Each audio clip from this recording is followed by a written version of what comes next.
So the world is a little bit crazy right now, isn't it? It's a little bit crazy. Things can just seem really out of control. Your friends and family members are ranting online all the time. There's always something crazy going on the news. Social media has damn near lost its mind. It can be really easy to exist in the world as it is right now in a perpetual state of frustration, of outrage, of stress, of angst, of anxiety, of all of these things. It can be really, really easy to do that.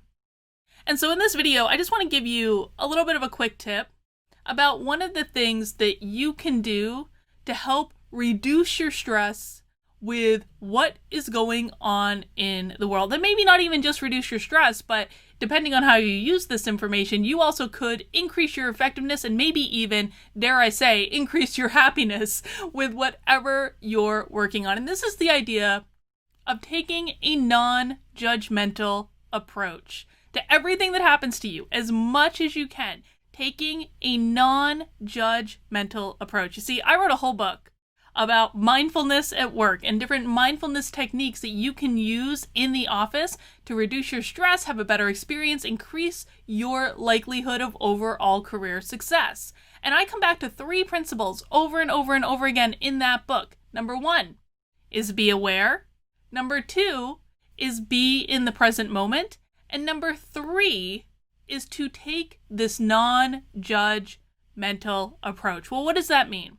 That's the one we're going to focus on. We're going to save the other 2 for another day. What does it mean to take a non-judgmental approach? You see, we make upwards of 35,000 choices every single day. Think about that for a second. 35,000 choices. That is a lot. And understand that for the purpose of this video, I am using the word choice and the word judgment rather interchangeably, because the thing of it is anytime you're making a choice, you're making a judgment. You're saying this thing is going to make me feel better than this thing. Anytime you make one of those 35,000 choices, the vast majority of those choices are made on a subconscious basis. That means you're not even thinking about it. You're doing it at a moment's notice. Things like what cereal you're gonna eat for breakfast in the morning. If you choose Corn Pops over Rice Krispies, what you're fundamentally saying is you're having a judgment that says Corn Pops is going to make me feel better than Rice Krispies, right? The same thing with the clothes you choose to wear. This shirt's gonna make me feel slimmer than that shirt, or maybe the creamer you put in your coffee in the morning, whether or not, like we have tons of creamer in my fridge, and my husband really likes the Boston cream Dunkin' Donuts creamer, and I really like the coconut cream creamer. And so all these things are choices. All these things are judgments to say, choice A is going to make me feel better than choice B. And in most of these cases, we're making these things in an instant without even thinking about it. Now, we also make judgments when things happen to us. And this is actually where I want to focus in on today, because what you eat for cereal in the morning usually really isn't going to have that much of an impact on your experience. Well, most of the time not. Maybe sometimes it will, but we'll leave those outliers for another day. The thing that does tend to have much more of an impact on your experience is something happens to you, or something happens to people that you care about or that you align with, and you make a judgment about that thing. Now, most of the time, when we're reacting to something that has happened to us or to people we care about, what is the judgment that we're making? We are making the judgment to see the thing in the most negative possible way. We say, this is bad. This is bad. And that's part of our survival mechanism. Listen, think way back in the day to when we were all hunter-gatherers out in the field, and say you were out in the field gathering food for the feast or whatever it was. And so you're out in the field and you've got your little makeshift basket that you've woven together, and you're gathering food out in the field. And 50 yards away, you hear the bushes rustling. Remember, this is back in caveman days, right? You hear the bushes rustling. Now, what do you do in that moment? Well, you could make the judgment that, oh, it's probably the wind. That's one judgment you can make. The other judgment you can make is, it's a lion, and if I don't start running away right now, it's going to jump out of those bushes to eat me. That is a separate judgment you can make. Our brain is designed to go to the worst possible judgment. So in all likelihood, if you're out gathering in the field and you hear the rustling in the bushes, you are going to make the instant judgment, boom, that it is a lion, and you're going to start hauling ass out of there because you don't want to be lunch.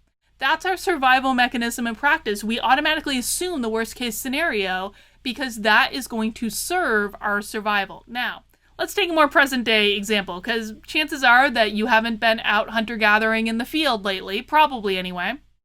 So let's take a more current example. Let's say we're witnessing, for all of my right-leaning friends, and frankly a lot of my independents too, say we are witnessing the purging from major social platforms of everyone who is not a far-left crazy person.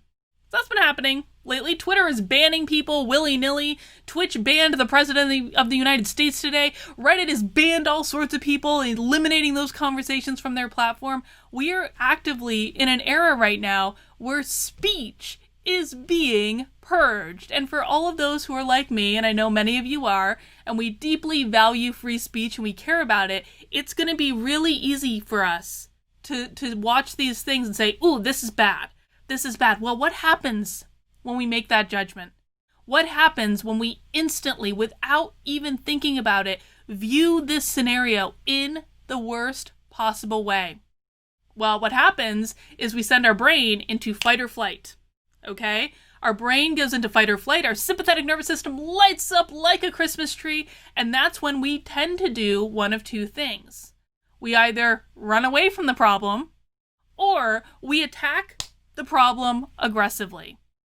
And frankly, neither of those two things might actually be in our best interest. Neither of those things might be good for our stress level, for our anxiety, our anger, our frustration with what's going on social media, and it might not be even good in terms of our planning for what can we actually do about this to make proactive steps to fix the problem. So the minute that you place that negative judgment on something, you are almost immediately dictating what your reaction is going to be in that circumstance, because our behaviors follow the story, the inner dialogue that we're creating in our head about this scenario. Here's the thing though. Fundamentally, things only have the meaning that we assign to them. Yes, even some of the worst possible things that you could think of, they only have the meaning that you assign to them. Everything that happens to us, it's neither good or bad until we say it's good or bad. Until that point, it just is. It is just a thing that happened. And in some cases, if we take that moment to just center ourselves, ground ourselves, maybe even take a few deep breaths, and reserve passing judgment, or sometimes it's impossible to get it to not pass judgment instantly, but you can always rein yourself back. You can also say, ooh, is it really a bad thing? Is it really a bad thing that conservatives are getting banned from social media sites left and right willy-nilly? Is that really a bad thing? Or could I find a way for this to be a good thing?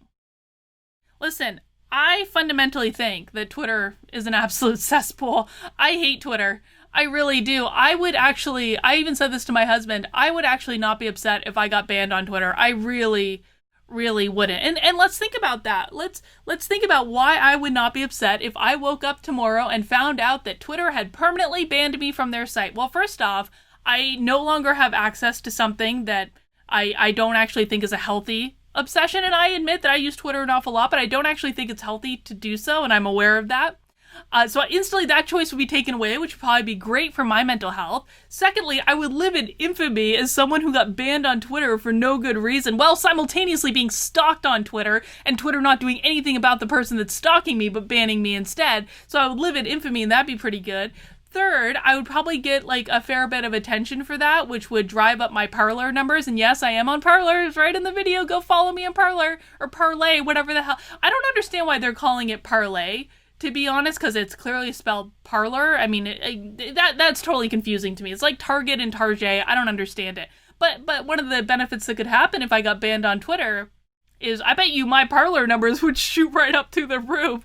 I really do. People would find me on these other platforms. It would be fine. I don't actually get that much from Twitter anyway. So instantly, I've taken a scenario that some people might say, oh, it would suck to get permanently banned on Twitter for no good reason. And I'm like, you know what? It could actually be the best thing that ever happened.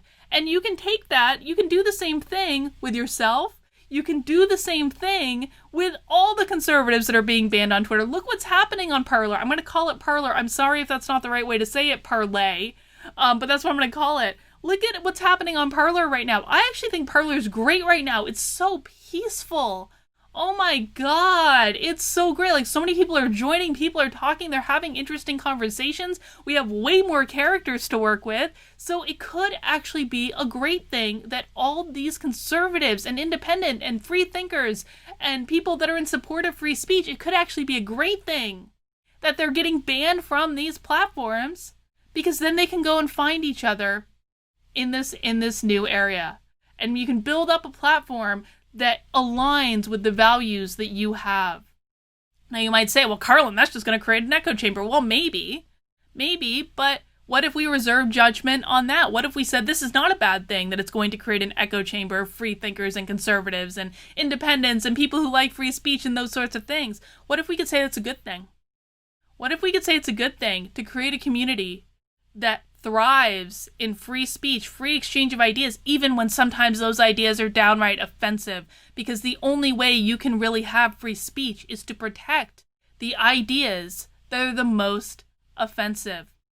What might happen in that community that is grounded in free speech, free expression? Well, inherently, it's going to attract the people that want that free speech, that want that free expression. So what's going to be left on the other platforms are people that are actively repressing so many parts of themselves, repressing their ideas, repressing their conversations. Listen, folks, people can only exist so long in those types of scenarios where they're actively repressing themselves. It can only last for so long.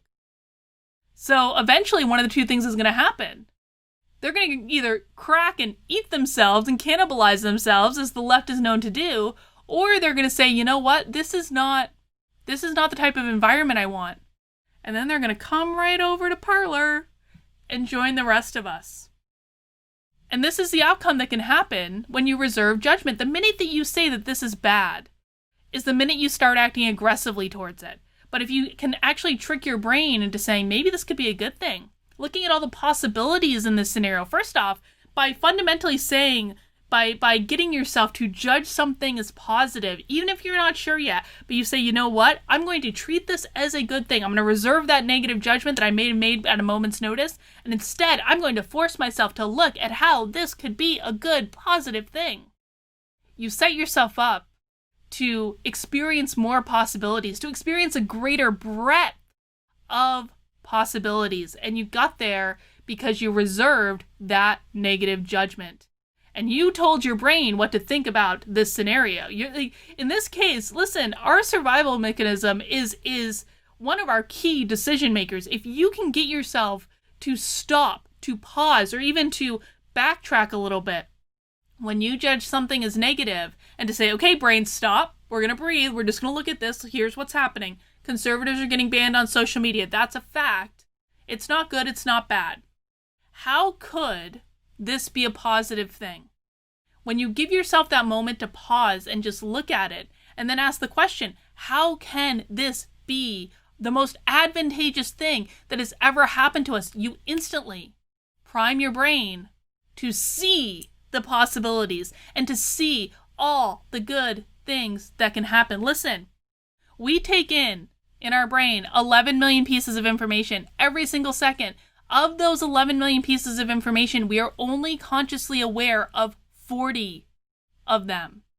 That is a huge disconnect between the information that comes into our brain and exists on that subconscious level and the information that we are consciously aware of. And we can choose. We have more control over the information that we are consciously aware of than we think we do.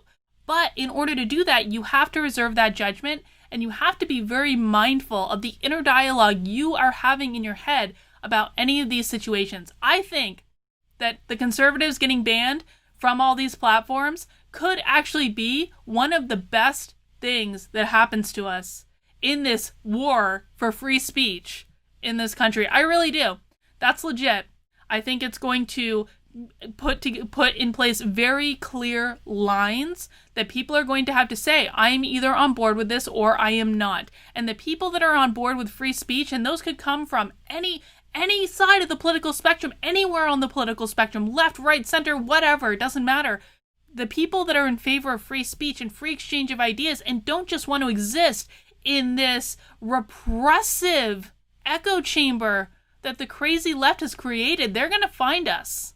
And the fact that Parler is now like the #1 app in the Apple Store, and I think it has been for a couple days, that tells you the exit is happening, folks. And maybe this is a necessary part of the evolution of how we're using technology. I think it could be a great thing. I'm starting to spend a lot more time on Parler. I think it's so much better. I'm also spending a lot of time in my locals community, and I gotta tell you, locals is so much better. Listen, Twitter sucks. Twitter is a cesspool. It is an awful place to be. And these two platforms are really so much better. I spent some time on Minds too, and I have a Gab account. I'm not really using it, to be honest. I just kind of got it in case that became the next thing people were going to go to. But really, like, Minds I think is pretty great. Locals is awesome. I'm really enjoying my locals community. And Parler, now that it's started picking up, oh my god. You know what Parler is, guys? Parler is what Twitter was when Twitter first launched. I was on Twitter way back South by Southwest 2007, I think 2006, 2007, whenever it was. That's when I got on Twitter, and Twitter was fun back then. Twitter sucks now because it's gotten crazy, but it was fun back then. And Parler right now reminds me of Twitter way back in the day. So I'm really enjoying it. I hope you find me on there. The information is in the video. It's right next to my face. So I'm Carlin. On all the other platforms, I just use my first name. On Parler, on Gab, on Minds. You have my locals community info in there. And listen, just because this is a little bit of a headache, that all of these bannings are happening, all these purges are happening, they're going to push it too far. And there's going to be an adjustment. And the very best thing we can do is to reserve judgment, to keep our perspective in a beautiful, positive, open-minded place to say, listen, this could be the best thing that ever happened to us. Or even better, treat it as though it already is. Act as though it already is. That is the beauty of what you can do when you reserve that negative judgment. All right? That's all I got. I hope it helped. I hope to see you on Parler. Follow me on Parler, man. I will follow you back. Send me a note, whatever it is. Let me know you watched this video and you followed me from it, and I will give you a follow back, and we'll have all sorts of interactions and awesome conversation. I can't wait to see you there.